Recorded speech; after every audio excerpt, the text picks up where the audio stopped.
रामकृष्ण हरी मंडळी. तर आज आलतो आपण नंतर तिथं गाणे वाजवून चालू होते मस्तपैकी. मग आता गाणे वाजवून चालू असल्यावर ते धिंगाणा तर होणारच ना. हे बाय यायचं नसलं तर चालू हे बाय ऋषिकेश कसं गाणं म्हणे सांग पिल्लू तुझ्यासाठी काय काय करू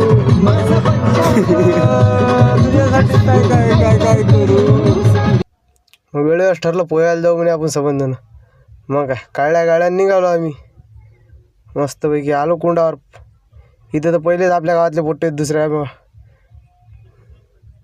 मग निघालो घराकडे मस्तपैकी संबंधन आम्ही. तितक्यात सरलन भाऊ पेट्रोल ओमानं पण आणून पण दिलं लवकरात लवकर. मग काय पेट्रोल गिट्रोल टाकलं मस्तपैकी. निघालो मग आम्ही घराकडे. ब्लॉग आवडते लाईक करा, फॉलो करा आणि शेअर करा, सबस्क्राईब पण करा.